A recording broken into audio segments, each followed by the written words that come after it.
Right? These are major craters. Okay, let's get started. Again, welcome, and I congratulate you for making it. Tonight we're going to be talking about credit and debt. First, credit. I want to briefly discuss the debit card.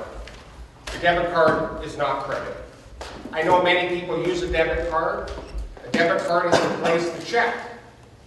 We used to write checks, now we use the debit card.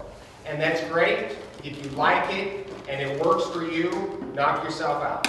There's nothing wrong with the debit card, and if you choose not to have a credit card, all the power to you. I'm not here tonight to tell you to have a credit card. I'm here to explain the good, the bad, and the ugly when it does come down to credit, specifically the credit card.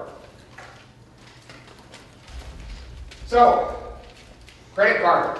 First I want to talk about the bad. And when I say bad, I mean the bad. I brought in information on my credit card, and I'm going to talk about some of these issues. First, annual fee. You should never pay an annual fee on a credit card. There is no reason whatsoever. If you do, I would call up your credit card company and tell them to drop it. If they don't, you can move along. There's no reason to pay an annual fee. Most credit cards do not charge one anymore. Why? Because they make plenty of money elsewhere. Next up, interest. My credit card charges me 13% interest.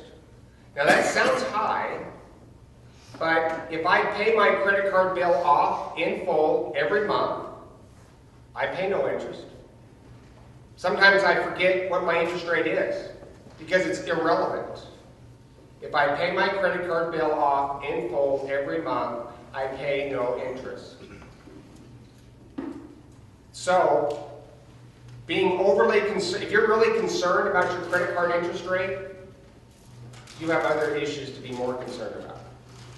And we're going to talk about it. But I mentioned that 13% because it's going to start changing here real soon. So, again, never pay interest on a credit card. You're going to hear me say this multiple times tonight. Pay it off in full or cut it up.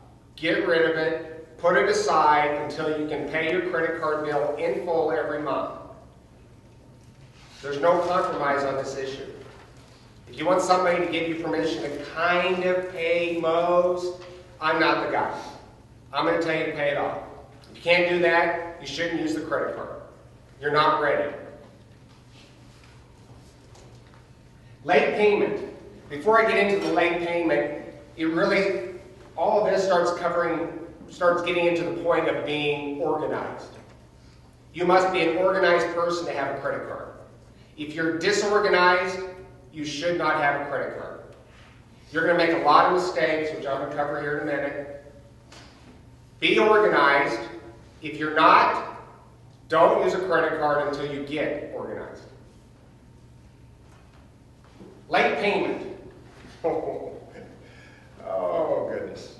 Let's say I'm disorganized and, I missed my credit card payment by 3 days, 2 days, 1 day. Well, I'm going to pay at least a $15 fee, or I could pay all the way up to a $39 fee based off how much I owe. And my interest rate gets jacked up from 13% to 30% immediately. 30% for just being late. 1 day.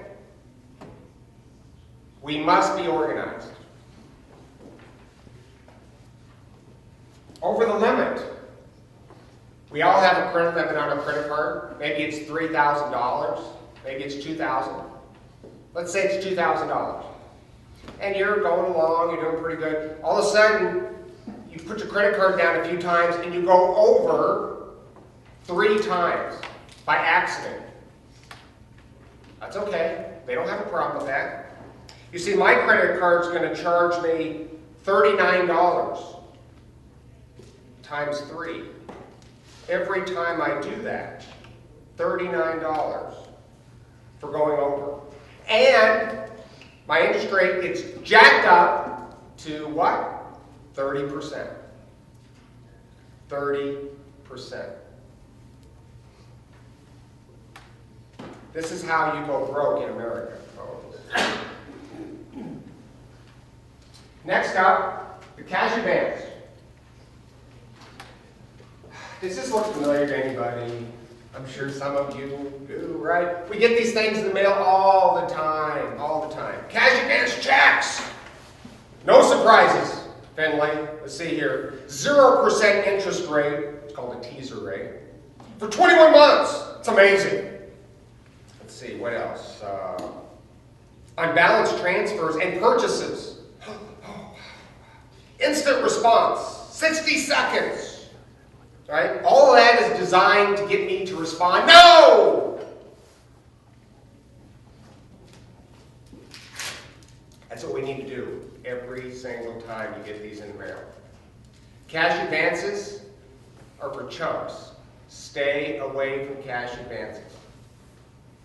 Don't touch them. My cash advance, 19.24%. That's what they're going to charge me. Why do you think they send you those cash advances so often? Because it makes them a lot of money. That's why they keep coming in the mail. They're hoping they catch you at a weak moment when you, okay, I'll use it. They're hoping they catch you. They know the numbers. Yes, ma'am? Because there's no grace period on that. They start charging you from the day you use that cash advance. And when you charge something, you usually have 30 days or whenever from the time you get it to the time your credit card bill comes, and you have that much time, you're using their money for that amount of time. Yes, ma'am. That is correct. We'll be talking about that in more detail. But when you don't pay your credit card bill off in full, you're being charged interest immediately upon each posting of using your credit card. And we're going to talk about that when we talk about the grace period. So those cash advances, they sound wonderful. They're not. At least not for you. ATM machines. When you use your debit card in ATM, you're simply pulling money out of your account. No big deal. You stick your credit card in an ATM machine, your credit card, you're getting a cash advance. And that means you're immediately being charged interest on that cash advance. Just as if it was a check, that one I just ripped up. Never use a credit card in an ATM machine. That is a cash advance. If they'll ask you, right, maybe the ATM machine, is this a debit or a credit? You say credit, it says cash advance. You say debit, it comes out of your bank account. Big deal. Never use a credit card in an ATM machine. Period. Yes, sir? I'm making a purchase with my debit card and I use it as a credit. Is it the same thing? Use your debit card. As a credit card. Would that be the same as cash advance? Anybody, any debit card users in here? Yes, ma'am. Go ahead. I don't know. Yes, Daniel. My bank, they want me to run my debit as a credit because then they're not paying a fee for me to use my debit card. Okay. So they tell me to use my credit, and if I use it 12 times a month as credit, then I earn interest on my checking account. But then it still comes out of your account as if it was a It still debit. comes out as a debit. Okay. So, and your bank wants you to do that, Correct. and how do they notify you to do that? I don't know how it works. Probably because the merchant has to pay a Right. fee Merchant. for using it as a credit card, so banks probably prefer to be, Interesting. probably make some money on that. Interesting. Okay, that answer your question? Okay, thanks, Daniel. Okay, next up, minimum payment. And this is where we're going back to Glenda's comment. When you make a minimum payment on your credit card, you're immediately going to be charged interest on that credit card. You've just eliminated your grace period, which we're going to talk about here in a minute. You've eliminated your grace period. So, what does that mean? I have one of my recent statements here. I had owed $1,260.05.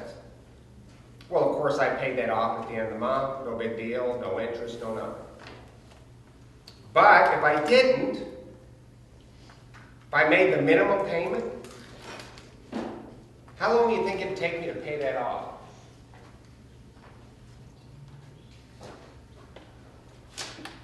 $14 years. 14 years to pay off that $1,260 bill.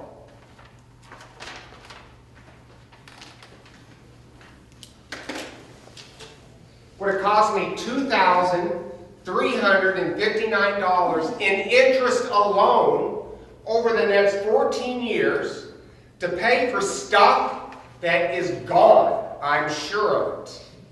That meal out, that piece of clothing, that pair of shoes, those pants.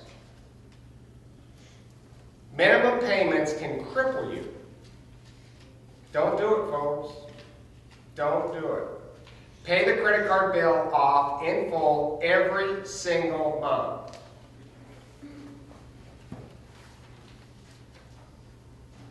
Let's take a moment and talk about the grace period. The grace period on a credit card is the period used basically giving you the time period, generally 25-day period from the last day of posting to actually having it being required to be paid. During that period of time, you don't pay any interest, nothing. You just pay it off in full. Again, this is where being organized is important. You know when that bill comes due. You have the bill sent to your online banking, maybe. You have an automatic payment to that bank. And you can set it up on the specific day it's due with online banking. How many people here do online banking? Yeah. It's very simple. It's very easy. I would encourage you to really think about doing that. You can streamline this process. Let's take a look at grace period. Let's say you use a credit card and it gets posted on the 15th of February. When that happens, it's going to be due, the statement will be due on the 10th of March, about 25 days. 15 February to 10 March. Now, let's say instead of buying that item on the 15th, you buy it on the 16th. Well, the 15th was the last day of posting. That was the cutoff date. Every credit card has a cutoff date for that month. Meaning, if you bought that item on the 16th, you will not pay for that until the April statement, which is 10 April. 55 days later, approximately. So, what does that mean? You could, and this is not hard to do, let's say you have a large item, maybe a computer that you're going to buy, and you're thinking about buying it on one day or another. Well, you can simply buy it the day after you're posting, and you're going to have that computer for roughly 60 days without ever paying for it. At the last minute, you take your money, you make your payment, you pay it off in full, paying no interest, no nothing, except during those 55 days, that money was in the bank earning interest for you. So you actually reduce the cost of that computer ever so slightly. This is the kind of game that banks play. It's called float. You can do it too. Know that posting date. And here again, I'm not saying to try to play games and game the system. I am saying understand the system, understand your credit card, understand the grace period, make sure you always have a grace period, and then use it effectively. Now, I'm sure you would think at this point, Finley hates credit cards. But I don't. I like credit cards. My credit card pays me money every year to use it. So I like it. So now I'm going to talk about the good part of credit card. I brought my Chase Freedom Guide to benefits for worry-free shopping. So the first thing I want to talk about is convenience. Credit card is very convenient. Anyone who uses one, you have your debit card. That's why most people use a debit card. It's very convenient. We don't have to carry around cash or checks. So the convenience of a credit card can be great. Well, there's a lot of other benefits. First of all, fraud. Here under my fraud protection, I have 60 days, 60, where if somebody were to use my credit card, all I have to do is report it to my credit card company. I'm not charged anything. Nothing. Zip. Nada. As long as I report it within 60 days, which is not asking much, because I should be reviewing that statement every month. Every month when I look at my statement, I look at it. Yep, that's mine, that's mine, that's mine, that's mine. Uh-oh. And that's when I would call my credit card company. I do that, I'm free and clear. Now, why is that? It's their money. When you use a credit card, what you're basically doing is borrowing their money for a period of time with a promise to pay them back. So when somebody performs fraud on your account, they're really performing fraud on their account. So I promise you, they're going to be on that. Yes, ma'am? So what is it that we're supposed to be checking every month? Your statement, your credit card statement. Every month when that thing comes in, you're simply reviewing it to make sure, yep, that's mine, that's mine, that's mine. Yes, ma'am? On your credit card statement, does it tell you the posted date? Or do you have to Yes, go it does. research that? Yep, it shows the posted date, and it also, it doesn't take very long that you can see when the cutoff date is. Okay, so fraud, you're good to go. Here's the problem, and again, I'm not trying to scare you off with a debit card. You're actually more protected with a credit card than a debit card. The credit card, somebody steals it, they're stealing the bank's money, right?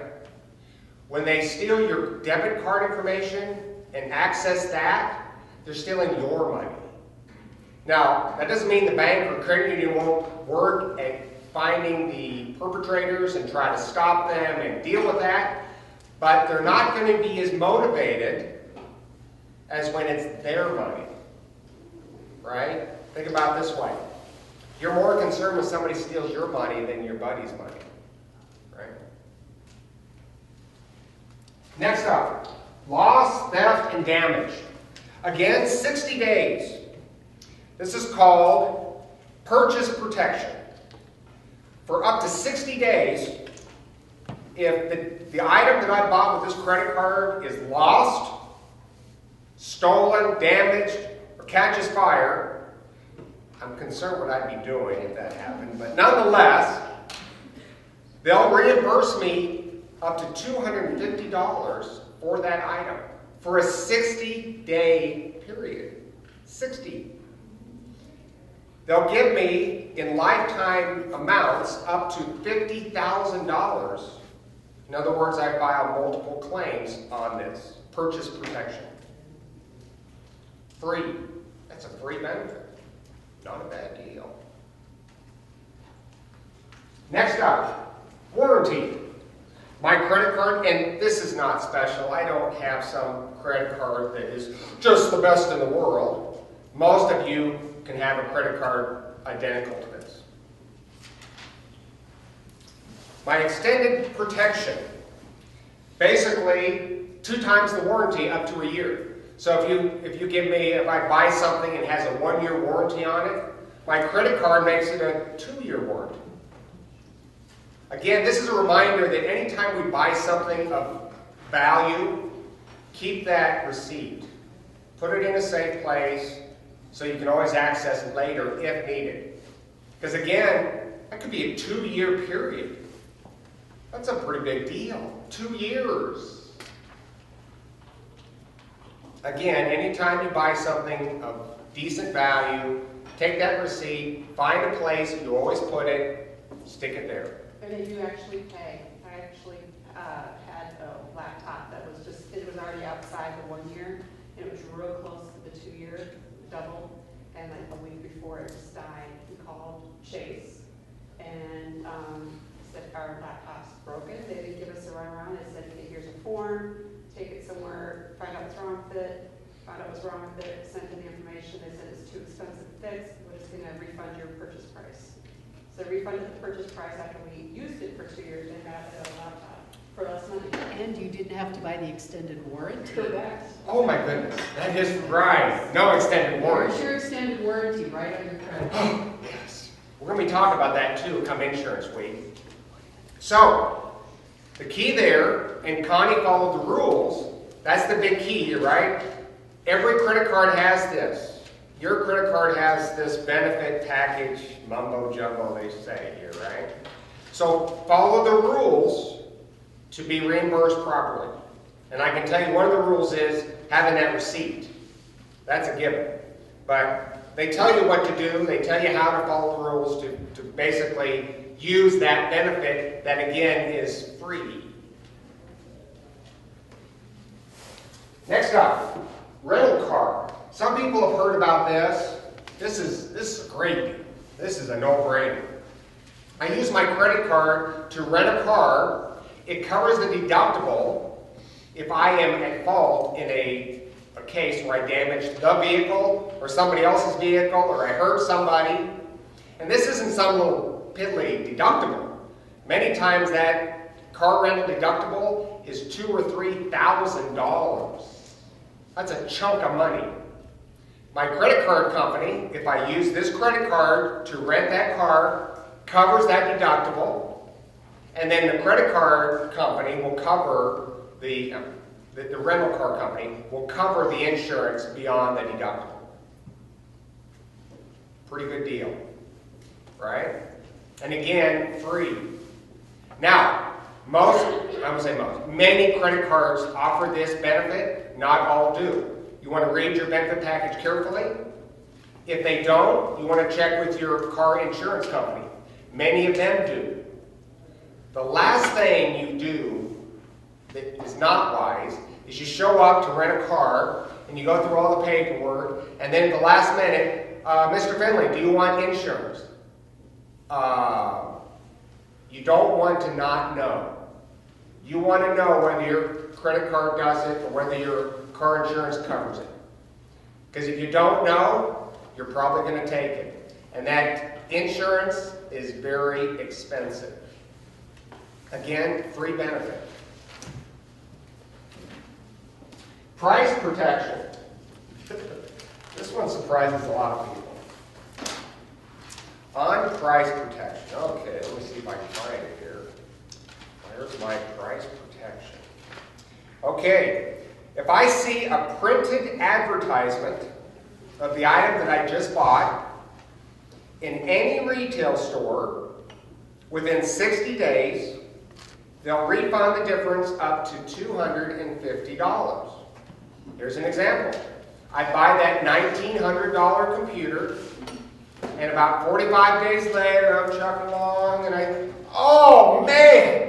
I see it in another store for $1,600. And I'm thinking, God, Finley, why didn't you just wait? Well, I just need to find the advertisement. I'll send it in. That $300 difference, my credit card company will reimburse me up to $250 for that computer. Not a bad deal. Got to keep my receipt. Got to follow the rules. Again, a free benefit. Not bad.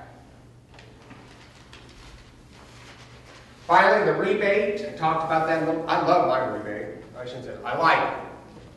I make about $600 a year. My credit card company pays me $600 a year. Thank you. I go up to my credit card, to my credit union, and I cash it. I love cashing that check. Love it. Feels so good. Now, there's many ways to get a rebate. You can get mileage. There's different rebate programs. I prefer cash. You choose the one that fits your needs and desires. Again, it's free.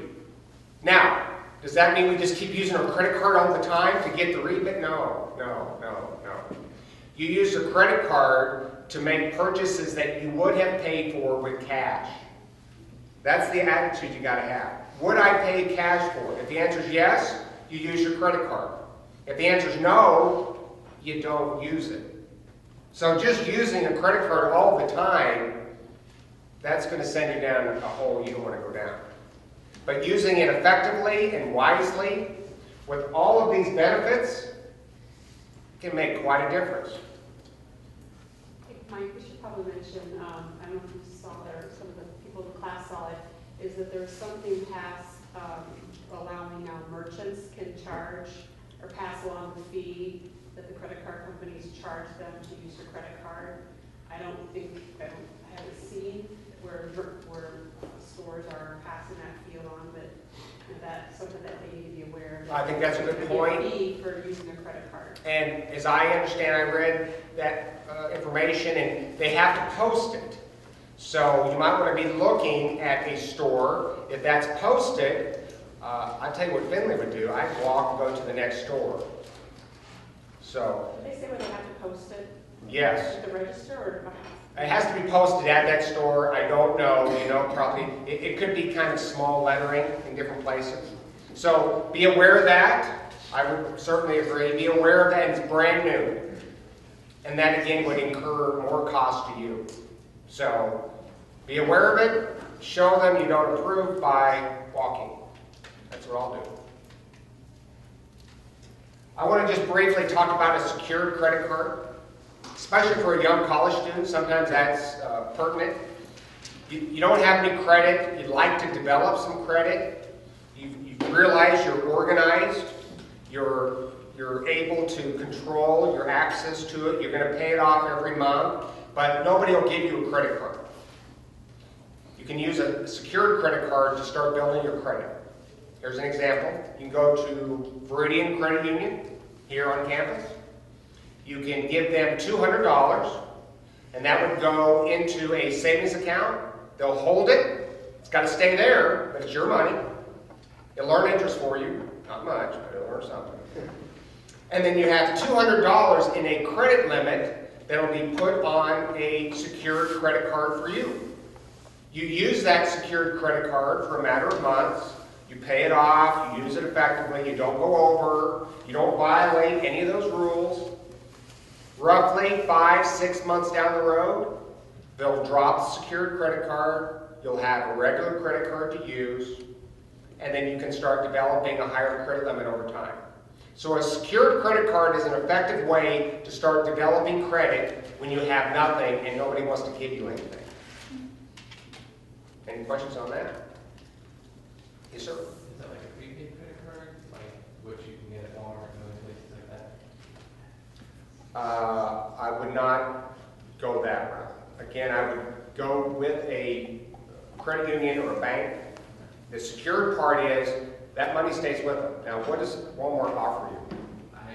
I'm not sure. I was just wondering if it was the same thing. Because I know for those prepaid credit cards, like what Walmart has, you can't sign up for automatic payments on things like bills and Netflix. It's not going to report into your credit history. It's just an easy way of paying for stuff. It's like using a gift card. Oh. So I would not, because that would defeat the purpose, which is trying to develop our credit. Okay? Okay, that's pretty much the world of credit. Now we're going to go into debt. One of those four-letter words that Mother should have told you about. Yes? I have a question. You were talking about most credit cards have all the good features. Can you recommend any certain credit cards specifically? If you see me after class, I'll give you mine, right? Of course, And, the second hour. But there's more than one, and that's one point again I want to make is, again, I'm not special. There's many good credit cards. They have to compete against each other, and once you have all the right habits, you can pretty much get any credit card you want as you develop credit, because they want you. Can I make a statement? Mm-hmm. You may be limited to only getting a secured credit card right out of college.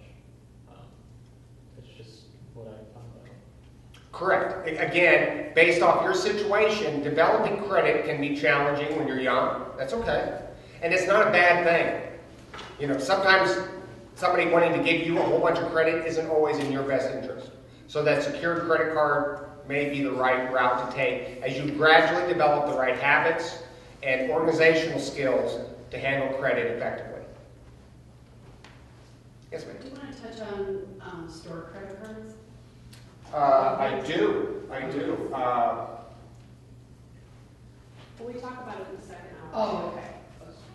We do, and I don't have it up here, but it's one of the issues that I do talk about. You do it kind of under 2 credit cards. Yeah, okay, so I will talk about it, but I don't have it written down, Okay. but don't let me forget that. Okay, next up is debt. 2 types of debt: appreciating assets, depreciating assets. You want to not have depreciating assets as debt, which drops in value immediately after buying it and continues to drop. And you want to maybe have needed debt, some people call that good debt, which is appreciating assets, assets that can rise in value over time, not necessarily in any given year. They can go up and down, but gradually they can go up over time. Now we'll talk about these, and it's important to identify them, and most Americans really have some problems with these issues. First up, real estate. On all of these needed assets, all this needed debt, you can make a mess. You can go bankrupt with needed debt. So I'm not here to tell you that, hey, you're good to go if you have needed debt, because no, you're not. We want to be as wise and efficient and careful when we assume any kind of debt, even if it's needed. But you may need debt to buy your home, your personal residence. You may need debt to purchase rental real estate. Now, come real estate week, we'll talk about that. I'm going to tell you to put money down. I'm going to tell you not to over-leverage yourself. But the key is real estate can be an appreciating asset that you use needed debt wisely, and it can benefit you over time. Next up, a business. Many people borrow money for a business, and that can benefit you. Again, carefully, wisely. You can go broke, you can go bankrupt with a business loan. Many do. So, again, just because somebody says, oh, that's good debt. Well, no. It may be needed and it may not in relation to your particular situation. Education, this is one of those, right? School loans. The education, of course, is you. The investment is in you. The concept is you take out school loans to get an education, to get the diploma or diplomas that will increase your earning potential over time. It sounds good. It can work. It doesn't always work. So, good rule of thumb with school loans, and we're going to have the school loan, Tim Bakula from the student aid office here on campus. He's going to be speaking next week with us, specifically on school loans. School loans, you take out as little as you possibly can, as you have to. Again, the word needed. When the school, anybody wants to just give you money, it doesn't mean you should take it. You take the amount of loans that you need because you see how it's going to benefit you in the future. School loans can help you. They can also bankrupt you. And then I have a car down here with a question mark. Now, any of you who know this, cars are not appreciating assets. No. The reason I have it down here is because it's easy to see a car as a need. I need a loan for the car. It's easy to think that way. And in our society, we've been taught, you just got to come up with this monthly payment, you're good to go. That's fine, except that car is dropping in value every year. And it's dropping fast in those early years. Cars are depreciating assets. The more cars you go through, specifically new cars, the poorer you're going to be over your life. Cars deplete wealth, they don't add to wealth. So the key there is, yes, you may need a car, but you can choose the kind of vehicle you drive. You can pay cash for a car. It's done. You can choose a different car. You may need a car to commute to work. You don't need the biggest truck. You don't need a Lexus or Mercedes. You have choices. New cars can devastate your wealth. Don't forget that. So, bad, right? I kind of talked about the car thing. When we get to next week, we talk about advertising. Advertising has a big impact on our thinking. And I'm sure most of you notice how many car commercials are out there. They're all over the place. And one's usually accompanied with the car commercial. Famous people. Really big, important people. And usually it's pretty people. And happy people. They want you to connect with their vehicle and all these famous, happy, amazing people. We're going to talk about that more next week. Cars are losers. Cars are losers. Stuff. Stuff's really a loser. When I say stuff, the purse, the vacation, the meal. You put stuff on your credit card, it's gone. Your purse, ladies, I'm sure somebody, I'm not qualified here. Can you give me a name of a high dollar purse? Coach? How much does that beautiful Coach purse cost? Top dollar. Can they run 500? Oh yeah. Okay, so we buy a $500 Coach purse, right? Now you buy that thing, everybody's going to be impressed, right? You walk around with your Coach. Now I won't be impressed, but a lot of people will be.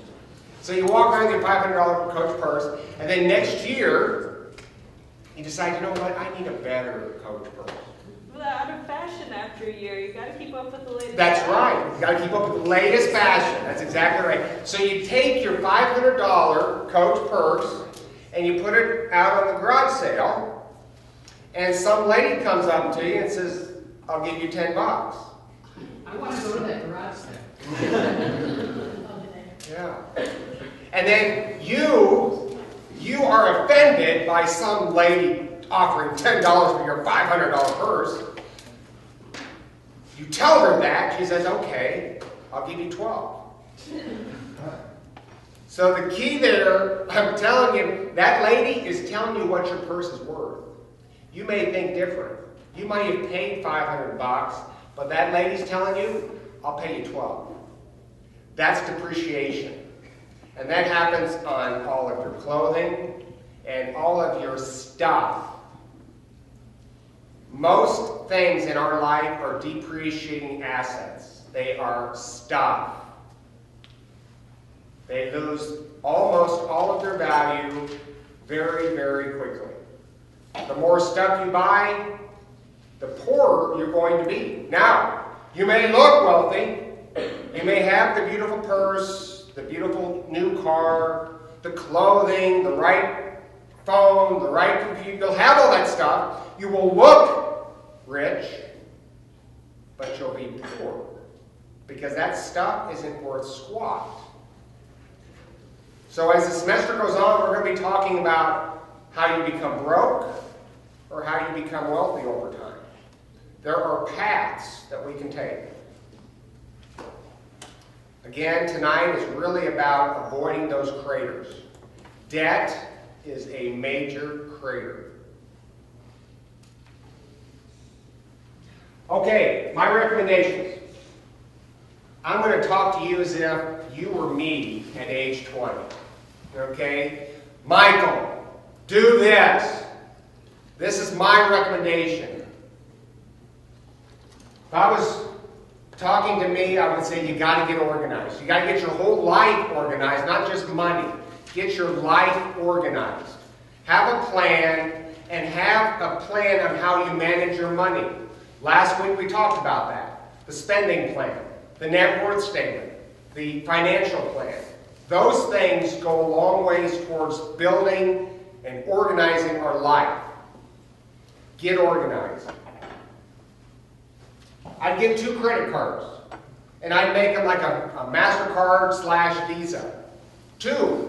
One would be my primary, the one I use all the time. The other would be my backup, my emergency, my reserve, that I maybe put in my desk at home. Some people may carry it with them. That's up to you. But I'd have 2, and that would be it.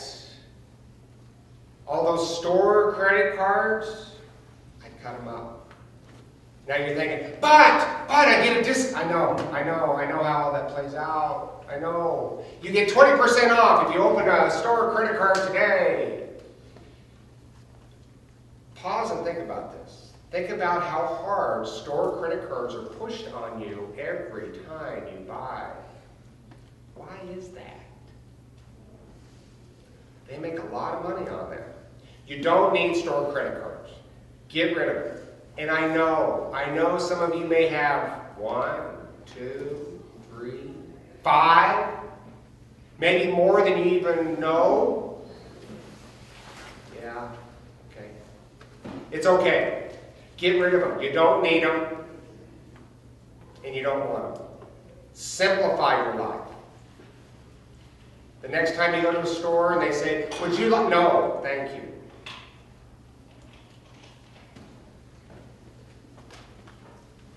Back to my main point that I continue to regurgitate tonight. Pay it off in full every month or cut it out. Get rid of it. That's it. It's that simple. So, let's say you believe in that concept and you make a mistake one month and you go over $200. What do? Do you take money out of your savings, your emergency savings to do it? Or do you, okay, I'm going to pay it off in full next month. Here's what I would tell you. You go get your emergency savings and you pay it off. That's an emergency. That's what I would tell you. I would never pay interest on a credit card. If I screwed up, I'd go get it out of savings and I'd pay it off. And then I would slap my hand. Take it out of the food budget. I'd take it out of anything, you betcha. I would do it.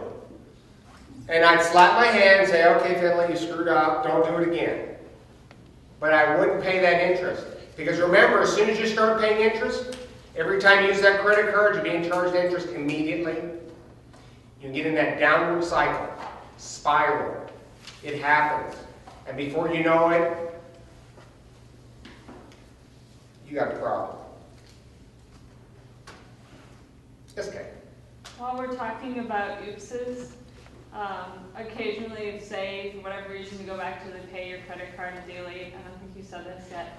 A lot of times, if you've been a good customer and you normally pay it off, and you have like 1 oops in 3 years, and you call your credit card company, and you're like, look at my credit history. I've been a great customer. I just missed my date. A lot of times, they'll remove the interest from it and the late charges if you only do it every once in a while. But you have to ask them to do Good that. to know. Well, that is good to know. Good to know.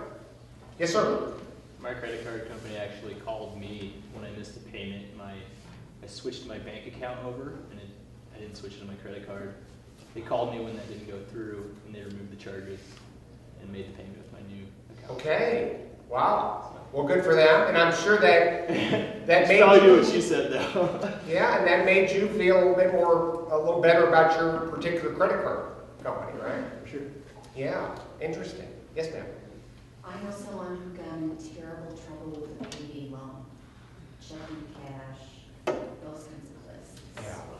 I don't talk a lot about those things, and only because I only have so much time. But the truth is, you're going to talk about them. In the second hour, Connie's going to talk about them. Payday loans will devastate you.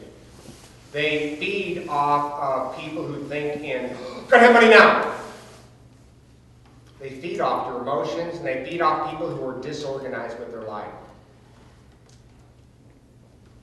Don't do it, folks. When it comes to debt, pay off your bad debt first. Your bad debt, right? So if you have bad debt, get rid of it as fast as you can. That's my advice. I would recommend the Dave Ramsey 3 baby step approach, if you're familiar with that. Very briefly, you take a small amount of money, maybe $500 to $1,000, you put it aside. Baby step 2, you take all of your money, you sell crap that you don't need, take that extra money, and you start paying down debt as fast as you can, starting with the smallest debt, working up to the biggest. You can also focus on the highest interest rate. I don't care how you do it, you just do it. And once you get rid of all of your bad debt, it's gone, then you go back and refill your emergency account up to the amount that you want it to be. Baby step 1, 2, and 3. And it works. You can learn more about that in the Total Money Makeover by Dave Ramsey. It's a good approach, especially for people mired in debt. As far as your good debt, or as I call it, the needed debt, I would encourage you to consider paying that off early, but not necessarily, I would not put it with that big debt, because you want to be focusing on building your retirement accounts with your investments. Your investments should be earning pretty good return, and we're going to be talking about that come investment week. So be careful just how much debt you pay off, and I'm talking about your real estate debt, maybe a business loan. Generally speaking, I think it's generally wise to try to get rid of those school loans as fast as you can as well. That interest rate is going by the minute. So, those are my recommendations. Any questions on the credit and the debt? These are big issues, folks. These are big craters. Avoid them, and your financial future is unlimited. You'll have many, many opportunities. If you don't avoid these, you're going to reduce the amount of opportunities in your future life. Okay? Okay, let's go through the question of the night here. So get ready.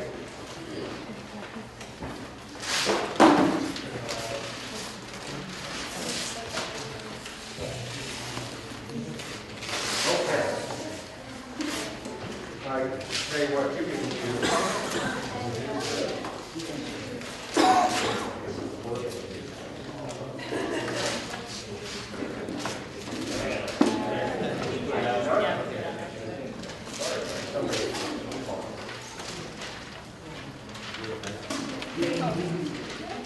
Okay, folks, the question is, in case anybody, this is new to anyone, write down your name and the answer, put it in the bag, I'll draw out the hat, and if it's correct, you win $100.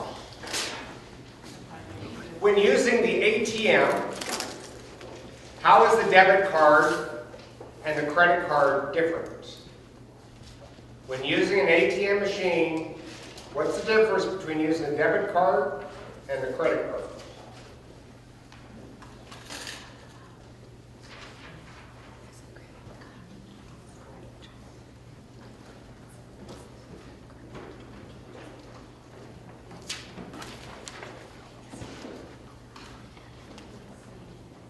Good luck. I'm kind of rooting for the females tonight.